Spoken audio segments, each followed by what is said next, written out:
You're not even her real granddaughter, my father spat, his face twisted with rage. Only blood relatives deserve the family fortune. I stood frozen in Grandmother Eleanor's study, the heavy oak shelves filled with leather-bound classics surrounding us like silent witnesses to his cruelty. And if you want to know how I used his own words to destroy him and claim everything he thought was his, hit subscribe and drop a comment right now because this revenge story is going to leave you absolutely speechless. But before we dive into this incredible tale, I really want to connect with all of you watching. Tell me which country you're tuning in from, your age, and how you discovered this story. Did it randomly appear on your feed, or did someone share it with you? Drop all of that information in the comments below because I read every single comment, and I genuinely want to know where my amazing audience is watching from around the world. My grandmother had been buried only 3 days ago, and already the family was breaking apart over her will. What are you talking about? I managed, my voice barely audible over the thundering of my heart. Don't play innocent, Jennifer. Your mother's little secret isn't so secret anymore. He paced the oriental rug, pausing to glare at the formal portrait of grandmother hanging above the fireplace. Eleanor was obsessed with bloodlines. Once the lawyer confirms you've got no Blackwell blood, you'll get nothing. I looked him directly in the eyes, fighting to keep my voice steady. Do you promise to keep your word about this? That only blood relatives deserve grandmother's inheritance? Absolutely, he declared, lifting his chin with the same imperious tilt I'd seen countless times throughout my childhood. I'll make sure the family legacy stays with real Blackwells, not imposters. My name is Jennifer Blackwell. I'm 27 years old, and until 5 minutes ago, I believed Douglas Blackwell was my biological father. Now, standing in my grandmother's Georgian mansion in suburban Philadelphia, I was apparently discovering otherwise.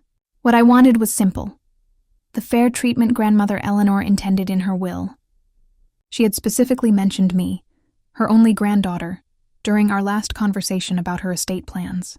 Standing in my way was the man who had always viewed me with thinly veiled contempt, the man whose approval I had spent decades trying to earn unsuccessfully. You can attend the reading next week if you must, he continued dismissively, but don't expect anything. I've already spoken with Harrison about challenging any provisions that include you. Harrison Mills was my father's longtime friend and our family attorney. The mention of their apparent collusion sent a chill through me. I'll be there, I replied quietly. Grandmother wanted me there. Sentiment, he scoffed. Eleanor always had a blind spot for you. Fortunately, the law cares about facts, not feelings. As he strode from the room, I sank into Grandmother's desk chair, running my fingers over the polished walnut surface where she had written countless letters, reviewed business documents, and most recently finalized her will. My phone buzzed with a text from my mother. We need to talk about your father tonight, alone. I stared at the message, unease crawling up my spine. If my father wasn't my biological father, then who was? And how had this secret remained hidden for 27 years? More importantly, why was it surfacing now, just days after Grandmother's death and days before her fortune would be distributed? Whatever truth awaited me, one thing was becoming clear. The father I had spent my life trying to please had been harboring resentment far deeper than I had ever realized. Growing up as a Blackwell meant navigating a world of privilege and weighty expectations. The Blackwell fortune, built on pharmaceutical patents and shrewd investments, had sustained 3 generations of the family in considerable luxury.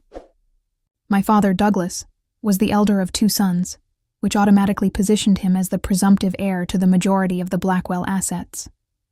His younger brother, James, had been the family rebel, brilliant but restless, unwilling to conform to our grandfather's rigid vision of the family legacy.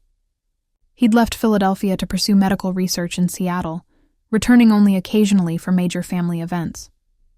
My memories of Uncle James were limited, but warm. His easy laugh, thoughtful gifts, and the way he'd speak to me as though my opinions mattered. In contrast, my relationship with my father had always been strained. Douglas Blackwell was a man who measured worth in achievements and status. My brothers, Thomas and William, had fulfilled his expectations admirably. Thomas following him into the family business, William excelling in law school. I, however, had disappointed him at every turn. She lacks the Blackwell drive, he'd remarked to my mother when he thought I couldn't hear. Too soft, Too unfocused. Despite graduating with honors and establishing a promising career in historical preservation, nothing I accomplished seemed to meet his standard. I'd attributed this perpetual disappointment to sexism, or perhaps unrealistic expectations, never imagining there might be a more fundamental reason for his distance. Grandmother Eleanor had been my sanctuary. Unlike my father, she valued my interest in history and art, encouraging me to pursue a path that honored my passions rather than family tradition. During my undergraduate years, I'd visit her estate every Sunday for tea, listening to her stories of family history and her own quiet rebellions against the constraints placed on women of her generation. "Remember, Jennifer," she often told me, "a Blackwell makes their own path." Her death at 86 had been peaceful, but left an emptiness I was still struggling to navigate. The knowledge that I'd lost my greatest advocate within the family made her absence even more profound. In the days following her funeral, I'd noticed subtle changes in my father's behavior. Heightened scrutiny when I interacted with other family members, hushed conversations with Harrison Mills that abruptly ended when I entered a room. I'd dismissed these observations as grief manifesting in different ways, but now they took on a more sinister significance. The last time I'd seen grandmother alive, she'd held my hand with surprising strength and whispered, "Trust your instincts, Jennifer. Not everything is as it appears." At the time, I'd attributed her cryptic words to medication or fatigue. Now I wondered if she'd been trying to prepare me for the storm that was about to break over our family. As I left grandmother's study to meet my mother, I couldn't shake the feeling that I was being drawn into a family drama decades in the making, one with roots deeper than I could yet comprehend. My mother was waiting for me at her favorite cafe, tucked away in a quiet corner of the city where Blackwells were just ordinary people. She looked smaller somehow, her usually impeccable appearance slightly disheveled, eyes shadowed by sleepless nights. "I never wanted you to find out this way," she began without preamble, her fingers nervously turning her wedding band. "Your father, Douglas, shouldn't have told you like that. It was cruel and self-serving." "So it's true?" I asked, my voice barely above a whisper. "He's not my biological father?" She nodded, tears gathering in her eyes. "It's complicated, Jennifer. More complicated than Douglas makes it sound." Over the next hour, my mother unraveled a story that upended everything I thought I knew about my family. She and James, my uncle, had been in love before she met Douglas. They'd been young, passionate, and planning a future together when James received a prestigious research fellowship in Seattle. "We agreed he should go," she explained. "It was an incredible opportunity. We thought we could manage the distance, but the separation had strained their relationship, and during a particularly difficult period, she'd grown close to Douglas, who had always admired her from afar. A moment of vulnerability led to a brief relationship, one she ended when she realized her heart still belonged to James. When I discovered I was pregnant, I was certain it was James's child. The timing aligned perfectly with his last visit home. Her voice trembled, but Douglas insisted the child was his, and James was already engaged to someone else by then. I didn't want to disrupt his new life. Douglas had proposed immediately, presenting their marriage as the honorable solution. Only later did my mother realize that his interest had never been entirely about her. The Blackwell fortune had strict inheritance provisions that favored male heirs with legitimate children. He needed a wife and children to secure his position, she said bitterly. And I needed stability for my baby. It seemed like the best option at the time.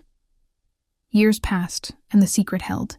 James eventually moved back to Philadelphia with his wife, but they remained childless. When his marriage ended in divorce, he threw himself into medical research, becoming increasingly distant from family affairs. "Did James ever know?" I asked. "No," my mother whispered. "I couldn't bear to disrupt his life again, and as the years passed, it seemed crueler to reveal the truth." The revelation left me reeling. Every memory of childhood now required re-examination. My father's coldness, Uncle James's warmth during his rare visits, Grandmother Eleanor's special attention to me. "Why is Douglas revealing this now?" I finally asked. My mother's expression hardened. "Your grandmother's will. He's always been obsessed with the Blackwell fortune, and now he's worried Eleanor might have left you a significant portion. He needs to discredit your claim." "But if I'm not a blood Blackwell, that's..." "Just it," she interrupted. You are a Blackwell by blood, just not Douglas's child. You're James's daughter, which makes you Eleanor's granddaughter by blood regardless. The irony was almost too perfect. My father's attempt to cut me out of the inheritance by denying our biological connection might actually strengthen my claim through a different branch of the family tree. What do I do now? I asked, feeling adrift in this new reality. My mother reached across the table to clasp my hands. That depends on what you want, Jennifer. Justice? Acknowledgement? Or simply your fair share of what Eleanor intended for you?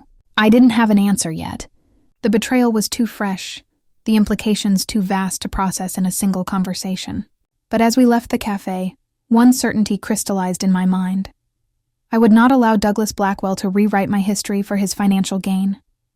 The question was how to prove my true parentage before the will reading, and whether that truth would help or harm my position in the complex web of Blackwell inheritance rules. The next morning, I drove to Uncle James's apartment, heart hammering against my ribs.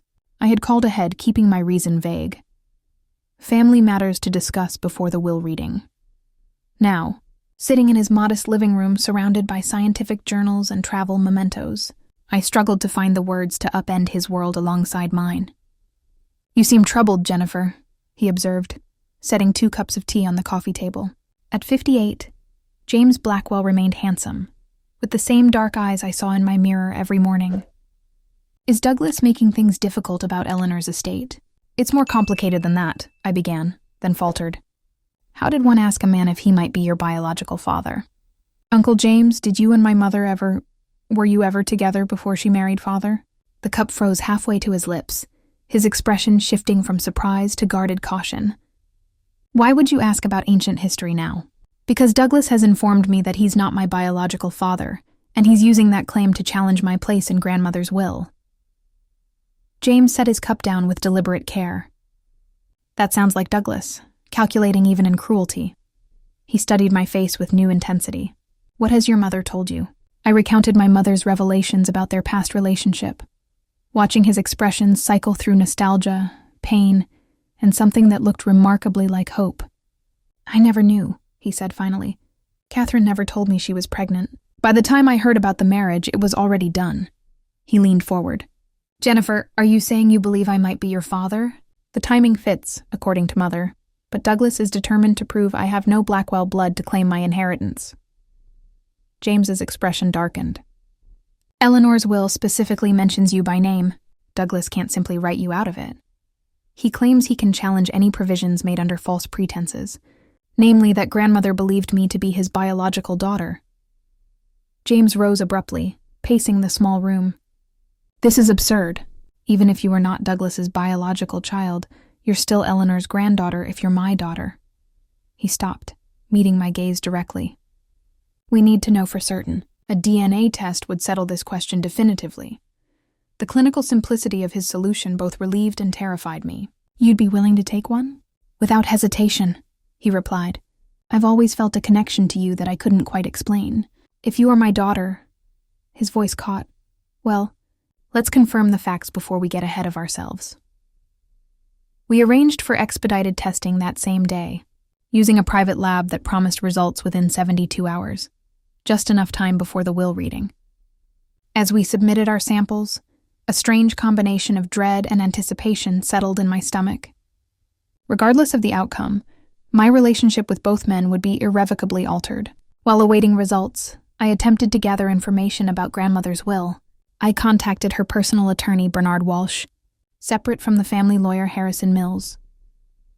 I'm afraid I can't discuss the specific provisions before the official reading, Bernard explained when I visited his office.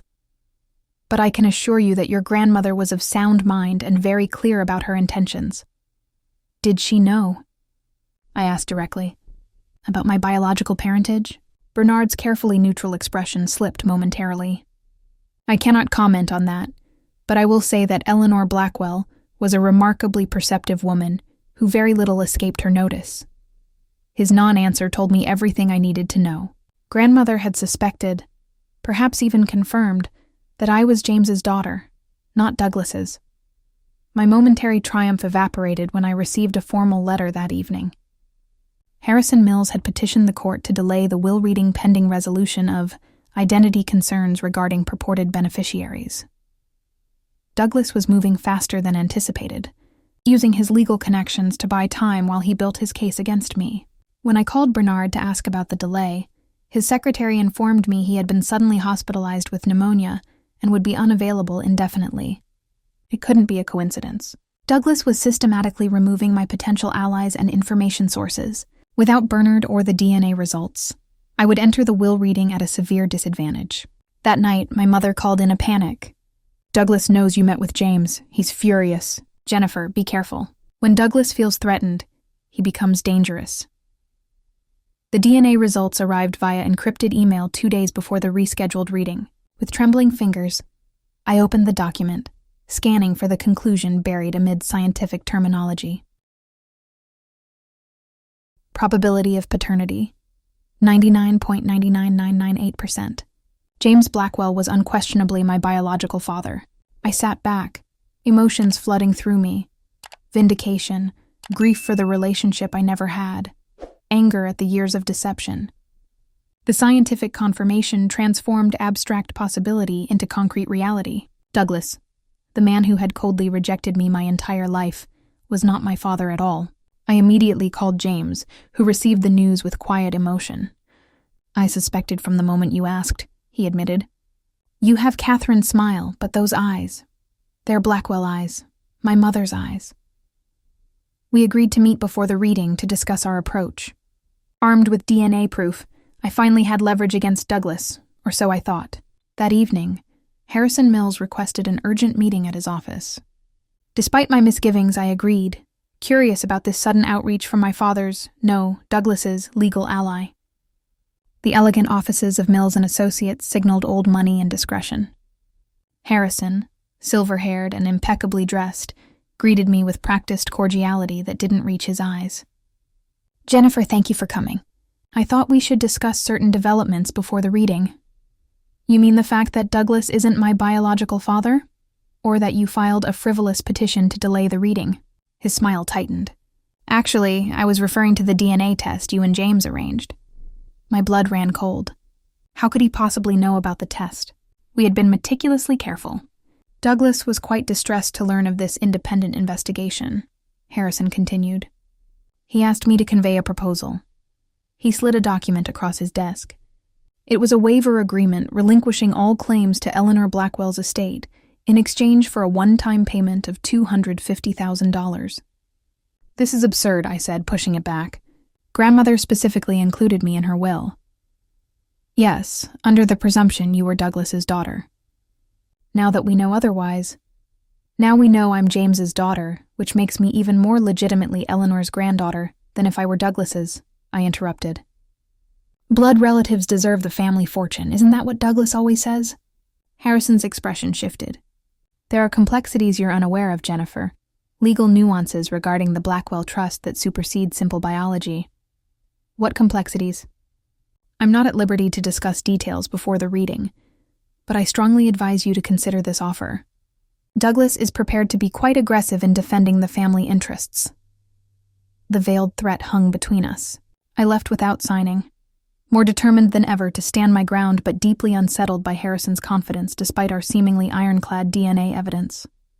The next morning brought the revelation that shattered my understanding of the entire situation. James called, his voice tight with controlled fury.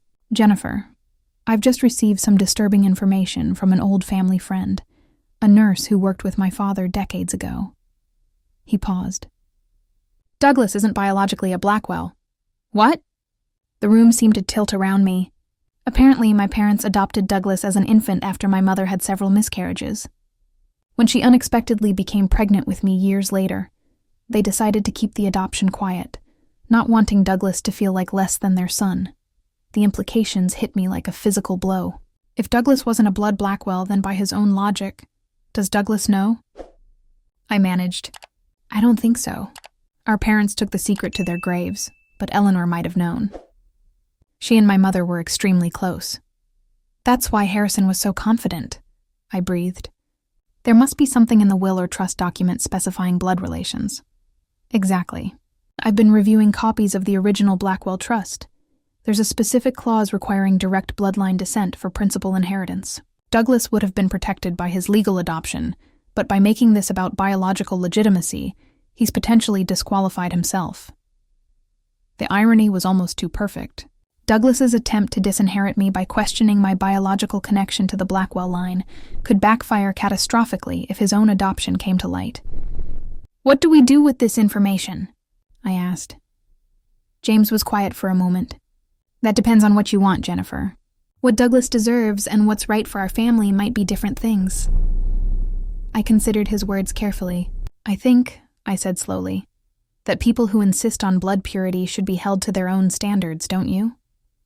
The morning of the will reading dawned crisp and clear, Philadelphia's autumn painting the trees in brilliant hues outside grandmother's mansion where the family had gathered. I arrived early with James, our shared secret, a fragile weapon we weren't yet certain how to deploy. Harrison Mills presided from the head of the dining table, a leather portfolio open before him, while various Blackwell relatives filled the high-backed chairs. Douglas sat directly opposite me, his posture radiating confidence, flanked by my brothers, who looked uncomfortable but determined to support their father. "Before we begin," Harrison announced, "I must address a delicate matter regarding succession eligibility." Douglas straightened, shooting me a triumphant glance. "It has come to our attention that certain beneficiaries named in Eleanor Blackwell's will may not qualify under the bloodline provisions of the original Blackwell family trust." My mother, seated beside me, gripped my hand beneath the table. Harrison continued, "As you know, Eleanor's estate is divided between assets she controlled independently and those governed by the family trust established by her father.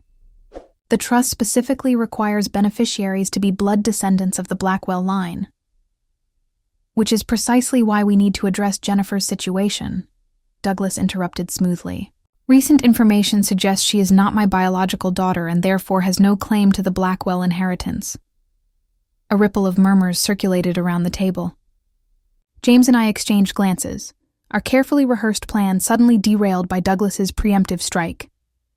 "I have DNA evidence," Douglas continued, sliding a folder toward Harrison, "confirming Jennifer is not my biological child. Under the bloodline requirement, she is ineligible for trust distribution." My heart pounded as Harrison reviewed the documents. We had anticipated raising the paternity issue ourselves, but Douglas had outmaneuvered us by presenting his own testing I had never consented to or provided samples for. "May I ask how you obtained my DNA for this test?"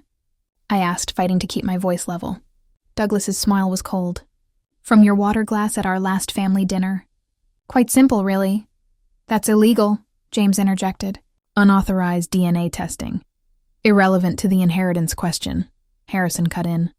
"Science is sound regardless of collection methods." I felt our carefully constructed plan crumbling. If Harrison accepted Douglas's evidence while dismissing the legality of collection, we would lose our chance to reveal the truth on our terms. "I have additional evidence pertinent to the bloodline question," I said firmly, removing our own testing results from my bag. "DNA confirmation that James Blackwell is my biological father." The room erupted in shocked exclamations. Douglas's face contorted with fury as he turned on my mother, who met his gaze unflinchingly.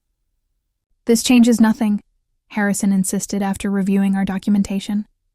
"The trust specifies Blackwell blood from Eleanor's direct line, which flows through her son Douglas to his legitimate heirs. It was the opening we needed." James stood slowly, commanding the room's attention. "I believe we need to examine the precise language of the trust," he said. "My understanding is that it requires beneficiaries to be blood descendants of Harold Blackwell, Eleanor's father. If that's the case, we have a significant problem." Harrison frowned. "What problem?" "Douglas is not biologically a Blackwell," James stated clearly.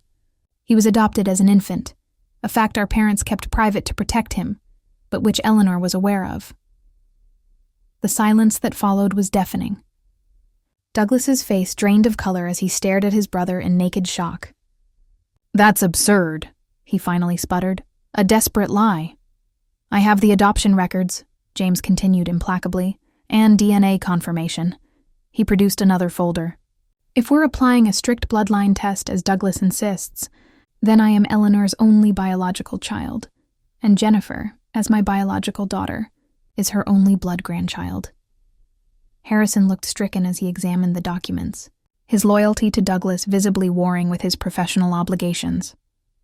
"This is outrageous," Douglas shouted, rising from his chair. "I won't stand for this slander."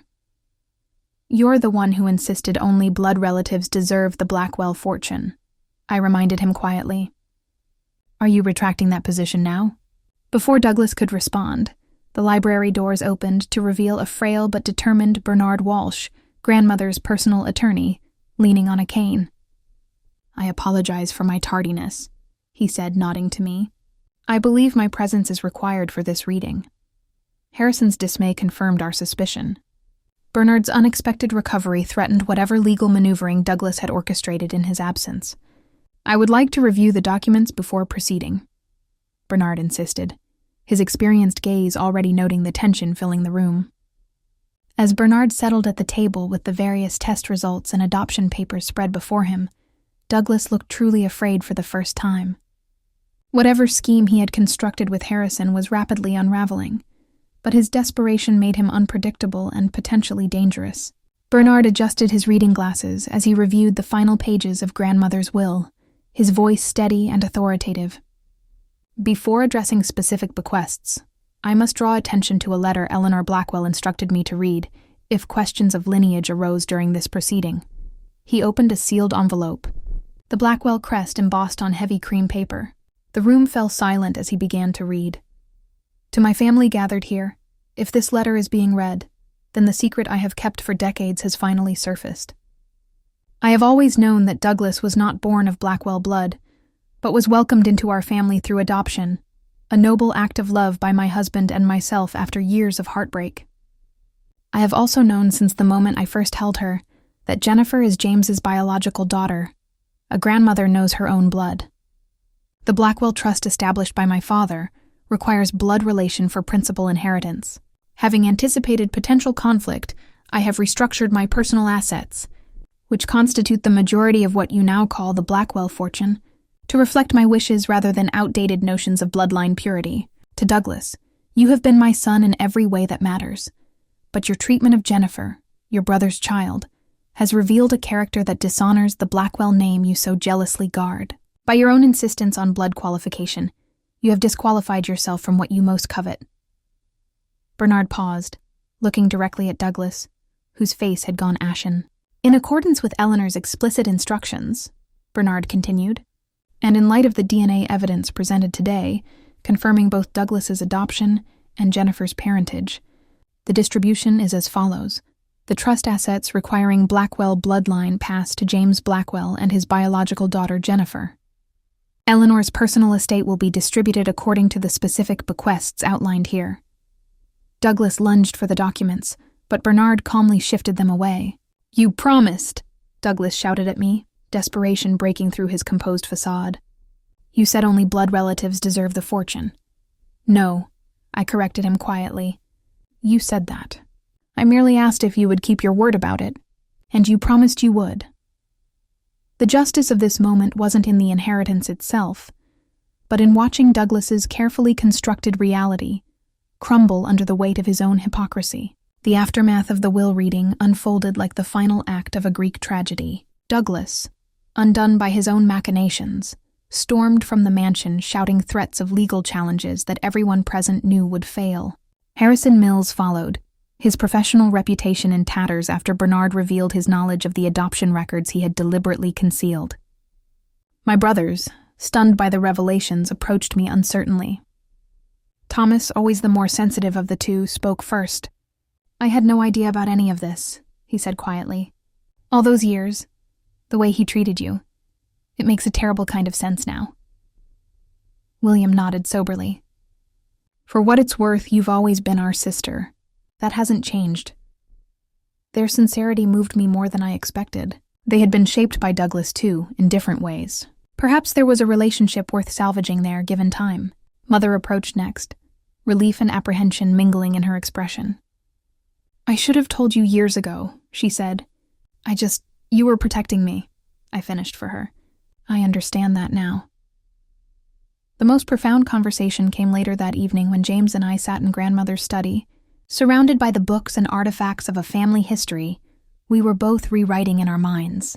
"What will you do now?" he asked, the weight of missed years heavy in his voice. "Build something new," I answered simply. "We can't recover the time we lost, but perhaps we can create something better going forward." He smiled, the expression so similar to my own that I wondered how I hadn't seen the resemblance before. "I'd like that very much." As we talked into the night, sharing stories and discovering connections, I felt grandmother's presence in the room, her wisdom, her foresight, her absolute certainty that truth would eventually prevail. She had arranged everything perfectly, ensuring that justice would be served without requiring me to deliver it personally. In the end, Douglas's downfall came not from my actions, but from his own character revealed under pressure. He had spent decades ensuring I felt like an outsider in the family, never suspecting that he was the true outsider all along. The irony was perfect and perfectly sufficient. As I looked toward the future, a future that included a father who actually wanted me in his life, I realized that was the greatest inheritance of all. Don't keep your thoughts to yourself. Comment below and subscribe to stay updated on new stories.